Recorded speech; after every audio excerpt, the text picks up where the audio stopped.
Bom, vamos dar continuidade no nosso culto de estudo e oração, dia 10 de março de 2001, da Igreja Batista Ágape em Indaiatuba. Nesse mês de março, nós estamos fazendo o panorama do Evangelho de Mateus, não é? Então eu gostaria que nós abríssemos Mateus 9. Evangelho de Mateus, capítulo 9.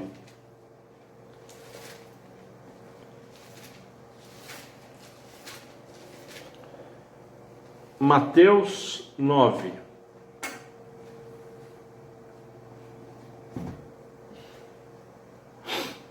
Eu estarei lendo, igreja, a partir do verso 9 de Mateus 9.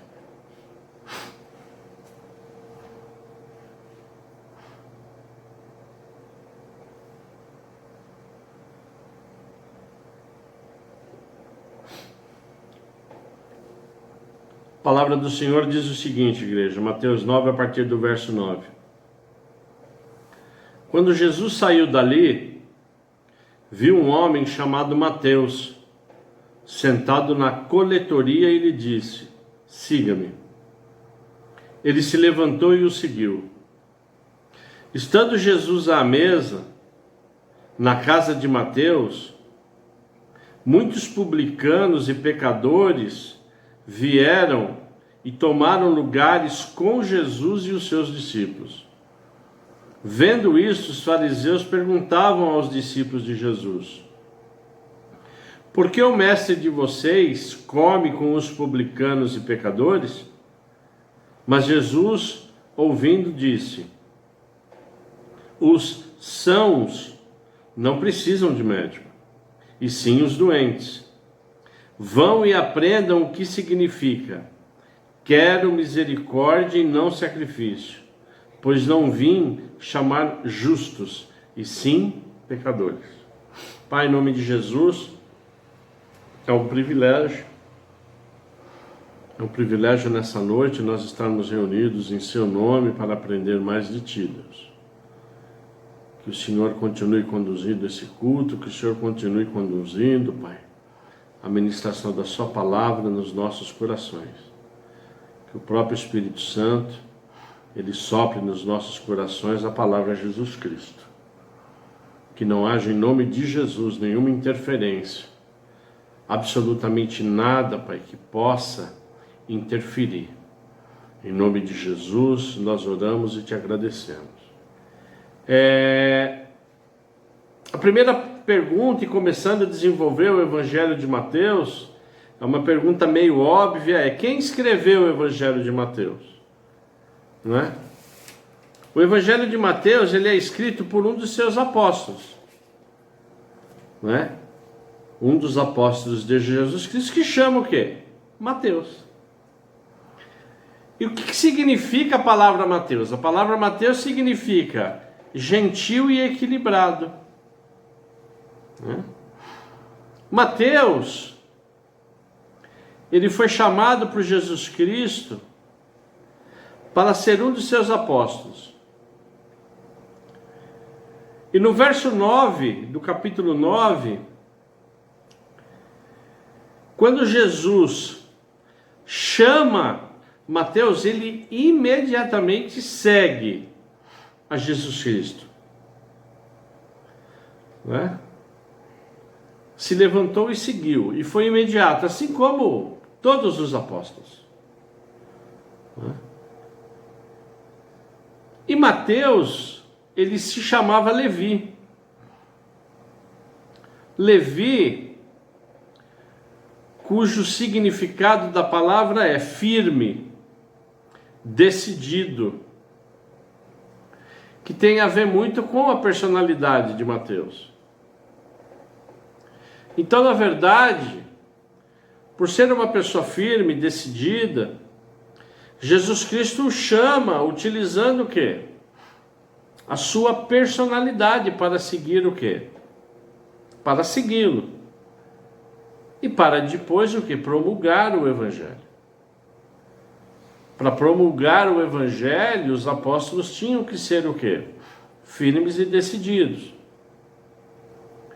Então, na verdade, Jesus Cristo, Deus, ele está sempre aproveitando a nossa personalidade que nós temos de melhor para o reino dele.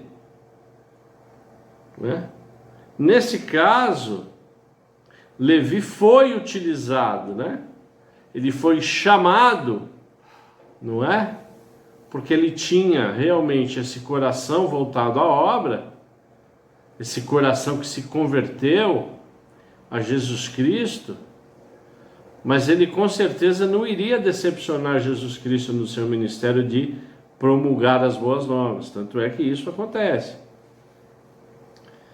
E a mudança de nome, na verdade, que é proposta, na verdade essa mudança de nome tem a ver o quê? Com a perspectiva de Mateus realmente, com o ministério dele. Agora, quando Jesus Cristo chamou Mateus para o ministério, o que fazia Mateus? Mateus era um judeu e trabalhava como coletor de impostos, né? Que é o sinônimo de publicano. Então, quando a gente vê na Bíblia, às vezes, publicano, a palavra publicano quer dizer o quê? Coletor de impostos. Hoje, mais ou menos, seria um funcionário público da Receita Federal. Tá certo? Guardadas as devidas proporções. Ele está lá realmente para fazer o quê? O trabalho de verificação, para verificar, né, se nós estamos cumprindo as regras de recolhimento dos impostos, né?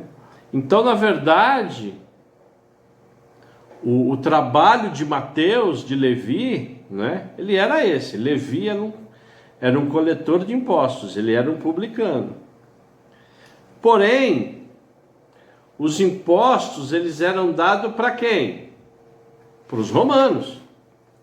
Os romanos, na verdade, que administravam, que governavam Israel. Então, na verdade, os publicanos, os coletores de impostos, que colaboravam com os romanos, eles, na verdade, eles eram odiados pelos judeus. Eles eram muito contestados. Não só Mateus, mas como todos os publicanos. Eles eram muito desprezados por todos os seus compatriotas. Então, na verdade, foi esse homem que atendeu rapidamente, imediatamente, o pedido de Jesus Cristo. E quando a gente olha num pano de fundo, numa perspectiva, e é importante às vezes a gente falar disso numa perspectiva política, não é? Mateus, Levi, vamos falar assim, ele era de extrema direita, tá certo? Né? Ele era uma pessoa de extrema direita, lá colaborador do governo, enfim. E Deus, para formar os 12 apóstolos, aqueles que realmente iam promulgar o evangelho, não é? Ele também chamou Simão Zelote, que era o oposto de Mateus, de Levi. Simão Zelote, ele era um quê? Ele era de extrema esquerda, ou seja, ele era um revolucionário, tá certo? Ele estava sempre contestando o quê? O governo, tá certo ou não? Se é governo, só é contra, né? Então, na verdade, Jesus Cristo, quando levanta também um revolucionário, né, que era essa característica de Simão Zelote, ele quer mostrar para nós, e já queria mostrar na época, não é, que não há distinção política. Jesus Cristo, a palavra, o objetivo dele não é político. Jesus Cristo e política não se misturam. Porque ele quer salvar quem? O da extrema direita e o da extrema esquerda. Sempre aproveitando o quê? A melhor da personalidade. Na verdade, ele já encaminhava aqui aquilo que os profetas já estavam direcionando, que Jesus Cristo vem para todos. E mais do que isso, é por isso, amados, eu sei que você sabe disso, mas é por isso que é importante o nosso testemunho. Não só o nosso testemunho de conversão, mas os nossos testemunhos. Porque eu li esse texto, evidentemente, para mostrar, não é? Primeiro, que Mateus ele foi imediatamente seguir a Jesus Cristo, mas que a palavra, mas que o Evangelho, ele, quando realmente nós nos entregamos, ele faz mudanças profundas na nossa vida. Porque Mateus, ele não só se converteu a Jesus Cristo, ele não só deixou tudo que ele estava fazendo e era um emprego bem pago. Ele não era um empregado de salário pequeno. Na época o publicano ganhava muito bem, como hoje um auditor fiscal da Receita ganha muito bem. É uma pessoa de confiança, uma pessoa culta. E na verdade, a promoção da palavra e do ministério de Jesus Cristo, não é? Ela promove essa profundação, essa transformação profunda nas nossas vidas. E esse é o indicativo se nós realmente estamos seguindo ao alvo que é Cristo Jesus. Porque nós lemos aqui que logo após essa conversão, Jesus Cristo estava sentado à mesa onde? Na casa de Mateus. Então Mateus convidou amigos e amigos publicanos, coletores de impostos, e convidou também o quê? Pecadores, fariseus. Na verdade, é um dos primeiros grupos de comunhão com Jesus Cristo. Que coisa maravilhosa. Ele promove o quê? Que todos recebam o quê? Aquilo que ele recebeu, que estava o quê? Frutificando na vida dele, que estava fazendo bem, que estava dando paz. Ele tinha encontrado paz com o príncipe da paz, que é Jesus Cristo. Então, logo após, não é, a conversão, já me entra essa narrativa. Ou seja, Mateus abre a porta da casa dele. Não é? Aqui, não é? Jesus Cristo, ele fala, puxa vida, eu acertei, né? Eu acertei, ele vai ser um evangelista. Né? Hoje ainda ele está cru, mas ele já está promovendo o quê? Né? Ele já está promovendo que eu fale do meu amor. Né? Então isso, amados, é maravilhoso, e a gente sempre tem que aprender, não é?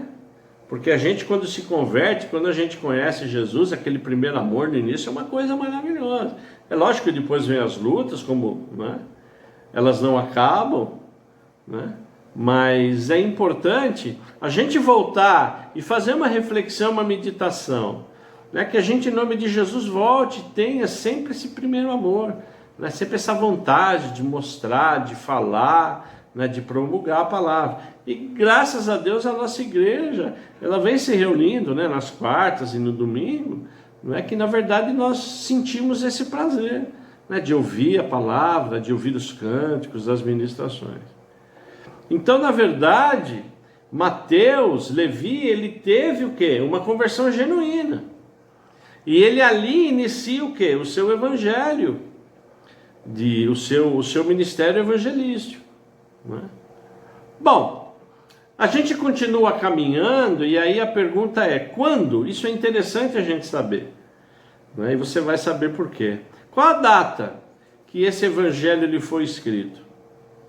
Com certeza, amados, esse evangelho ele foi escrito antes do ano de 70 depois de Cristo. Por quê? Porque no ano de 70 houve o quê? A queda de Jerusalém, né? Então, na verdade, não há nenhuma narrativa em Mateus e nenhum dos evangelhos sobre o quê? A queda de Jerusalém, né? Porque se tivesse, né, havido a queda de Jerusalém, e foi no ano de 70, né, isso já é histórico, né?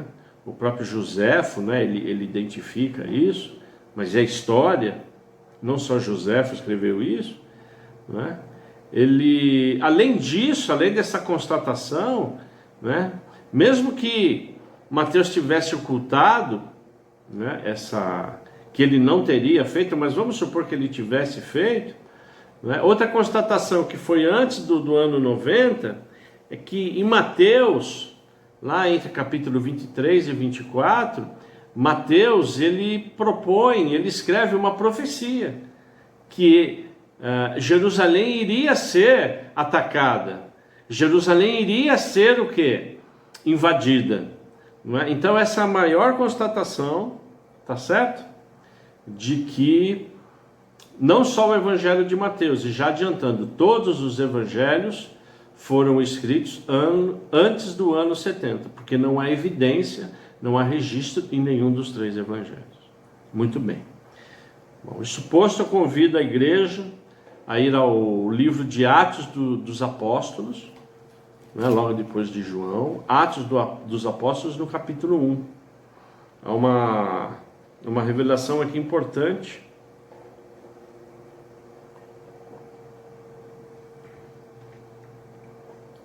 Em Atos, capítulo 1.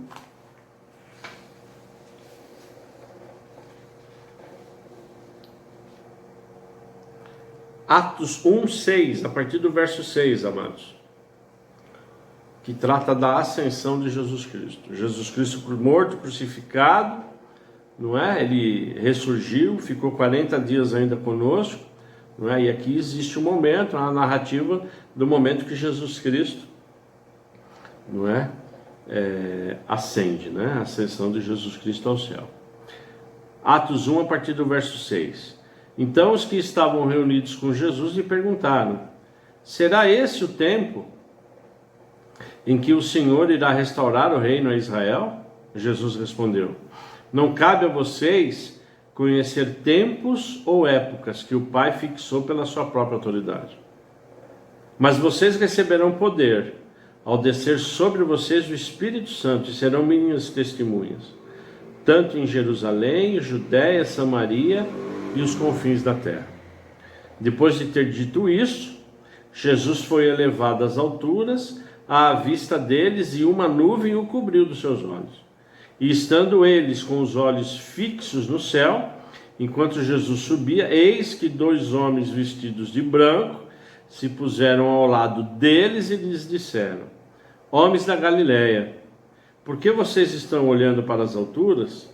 Esse Jesus que foi levado ao meio que foi levado do meio de vocês para o céu, virá de modo como vocês o viram subir.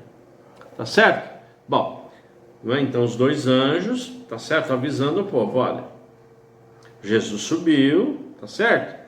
Mas ele voltará como? Da mesma forma que ele subiu.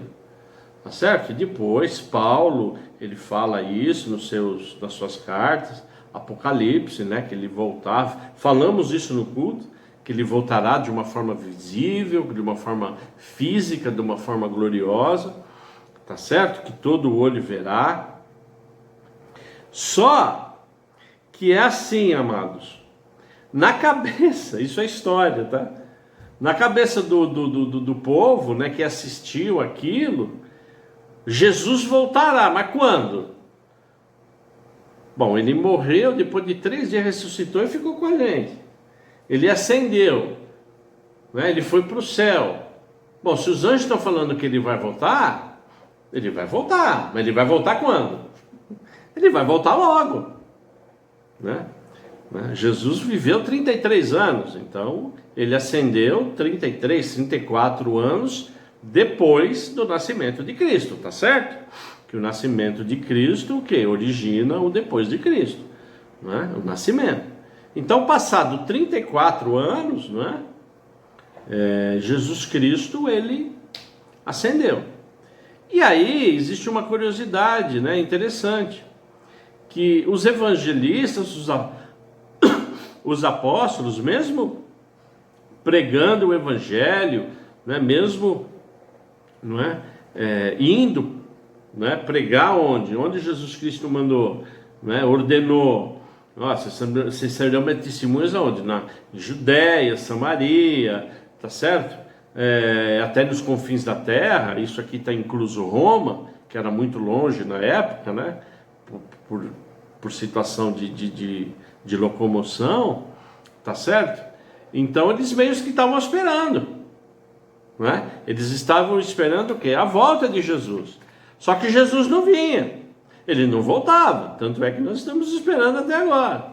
Então, na verdade, eles foram tocados pelo Espírito Santo para escrever os evangelhos, tá certo? Porque até então só existia o quê? Só existia o Antigo Testamento, nada havia sido escrito, não é? Então, na verdade, como foi antes de 70, e eles tiveram um período aí aguardando a volta de Jesus Cristo para logo, não é? Então os estudiosos, os teólogos, aqueles que realmente pegaram, né, os evangelhos, eles datam de 50 a 60 anos depois de Cristo, tá certo? Então o povo, né, os evangelistas, né, os apóstolos, eles ficaram um tempinho ainda esperando, mas foram tocados pelo Espírito Santo para escrever o quê?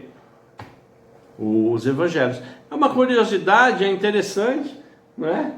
E isso, amados, é o que nós estamos passando hoje, né? Quer dizer, desde quando eu me conheço como crente, a gente ouve, e você com certeza também é assim, não é? Você ouve o quê? Na volta de Jesus Cristo, tá certo? Na volta de Jesus Cristo, isso acontecerá, não é? Então, na verdade, e essa volta, isso que é interessante, ela é esperada desde a ascensão dele. Ó, ele virá, né? Mas aí Jesus Cristo, ele fala, mas não cabe a vocês conhecer tempo ou época. Isso não cabe, tá certo? Então assim, vão falando, é como nós, não cabe. A gente sabe que está próximo, né? A gente vem falando disso já há algum tempo na igreja, dos sinais, mas a gente não sabe. Bom, dessa forma, Mateus, que era um judeu, ele é levantado pelo Espírito Santo, por Deus, a escrever para os judeus, tá certo? Quando a gente fala para os judeus, é evidente que não é só para os judeus, tá certo? Isso serve para nós hoje, para fonte de estudo, de bênção, mas assim, é um evangelho, é uma carta para tocar realmente no coração dos judeus, não é? E hoje nós vamos verificar uma dessas estratégias que o Espírito Santo do Senhor, ele utiliza, que Deus utiliza, não é? Para que haja constatação de que Jesus Cristo é o Messias, não é? De que Jesus Cristo, de que Jesus é o Cristo, não é? Porque o próprio judeu ele condenou e até hoje não considera Jesus Cristo como o Messias, o considera como um profeta, respeita Jesus Cristo, mas como um profeta. E Mateus então inicia o evangelho, não é? O evangelho dele de uma forma, não é? Que o judeu ele respeita muito, não é? Que desde sempre é o que? É a genealogia. Pô, mas peraí, Jesus Cristo veio da onde? Né? Ele é da linhagem de Abraão, ele é do pai, né? Da onde vem? Ou ele vem da Síria? Ele vem do Egito? Ele vem da Palestina? Da onde vem? Tá certo? Então, qual é a linhagem do Messias? Desde sempre, não é? Falaram, os profetas falaram, indicaram que Jesus Cristo era da linhagem de quem? De Abraão e de Davi. Então eu convido você para Mateus 1. Mateus 1, verso 1.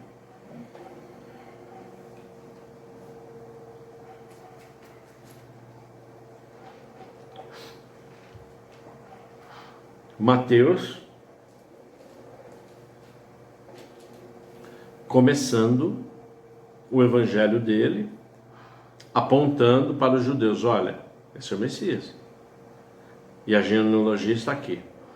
Verso 1, Mateus 1. Livro da genealogia de Jesus Cristo, filho de Davi, filho de Abraão. Quer dizer, Mateus já está falando.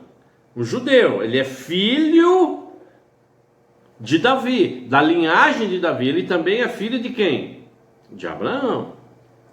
Né? E aí Mateus, ele começa o quê?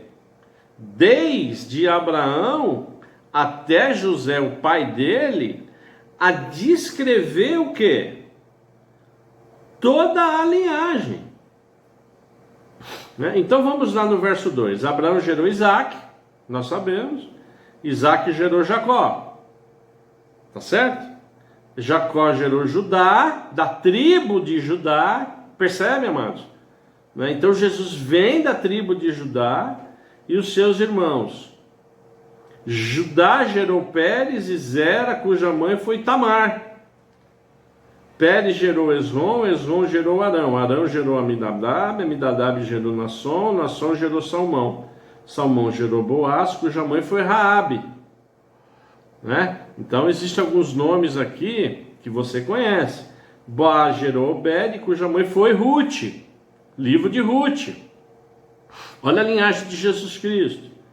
E Obed gerou Jessé, Jessé pai de Davi.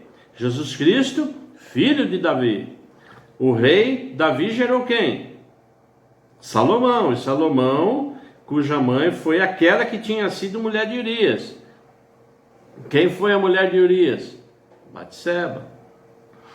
Salomão gerou Roboão e aqui vai descrevendo. Aí passa aqui por todos os reis, por toda a dinastia monarca de Israel. Tá certo? Até o verso 16. E Jacó gerou José, marido de Maria, da qual nasceu quem, igreja? Jesus, que se chama o Cristo. Né? Assim todas as gerações, desde Abraão até Davi 14, desde Davi até o exílio na Babilônia 14, e desde o exílio da Babilônia até Cristo 14 gerações. Então, na verdade, o que Mateus faz é apresentar a genealogia, não é? Evidentemente é importante para nós hoje, né? Porque a gente sabe, tá certo? E é importante a gente saber disso, que benditas serão as nações que virão depois de nós, amado, até a volta de Jesus Cristo. Amém? Eu não digo um amém onde você está. Bendita serão as nossas nações, tá certo? Porque isso aqui o que é? É palavra, né? Tá certo? Então, na verdade, Jesus, por que Jesus? Jesus é uma forma grega de falar o quê? Josué. Josué que quer dizer o quê? Yahvé salva, Deus salva. E Cristo é o quê? É o Messias, é o ungido, é o separado, tá certo? Não é? É aquele que vai nos remir, né, que vai salvar o mundo. Então, na verdade, amados, essa é a primeira constatação, né, que realmente Mateus foi escrito para os judeus. Alguns nomes conhecidos aqui, como Raabe, né? Você está lembrado, Raabe foi aquela prostituta, não é? Que deu guarita, né? Que protegeu os espias, né? Um pouco antes de Josué, não é? Invadir lá os muros de Jericó. Ruth, aquela mulher virtuosa, e Batseba, tá certo? Então, na linhagem de Jesus Cristo tem o quê? Tem uma prostituta, tem uma, né? Tem uma que promoveu aqui o adultério, enfim, mas são, né, pessoas que foram perdoadas, tá certo? Mudaram de vida e seguiram ao Senhor. Ou seja, não é o que Jesus, o que Deus está querendo dizer aqui, amados, não é? Que o seu passado, o meu passado, quando a gente se arrepende e serve ao Senhor, isso é o quê? Isso é passado. Tá certo? Então essa linhagem eu convido até você depois, com mais calma, com mais tempo, ler, verificar esses nomes. Existem muitos pecadores aqui, todos são pecadores. Erraram, mas se converteram aos caminhos do Senhor. Tá certo, igreja? Isso é o mais importante, não é? Quer dizer, a genealogia de Jesus Cristo, não é? ela prova, não é? Ela prova que para o judeu, para nós, né? Tá certo? Filho de Abraão, filho de Davi. Tá certo? Nós encerramos hoje, não é? Essa ministração. A semana que vem nós vamos abordar pelo menos mais uma característica, não é? Que prova realmente e que incentiva, não é? Mateus aos judeus, não é? São versos, né? Um estudo bastante interessante, tá certo? Que prova realmente, não é, que Mateus foi escrito de novo, não só para os judeus, né? Mas, não é, que continua nos abençoando. Amém, igreja? Nesse momento nós vamos orar. E depois da oração, você já sabe, você tem a liberdade, não é, de orar conosco, de levantar um clamor, né, em função daquilo que o Espírito Santo colocar no seu coração. Pai, em nome de Jesus, nós oramos, bendizemos o seu nome. Eu te agradeço por esse momento. Em nome de Jesus Cristo, que essa palavra frutifique nos nossos corações. Que o Senhor, Pai, continue nos dando o entendimento. Como a sua palavra é linda, maravilhosa e nos revela sempre o seu amor em nos alcançar. Glorificado e exaltado é o seu nome. Em nome de Jesus eu oro. Amém.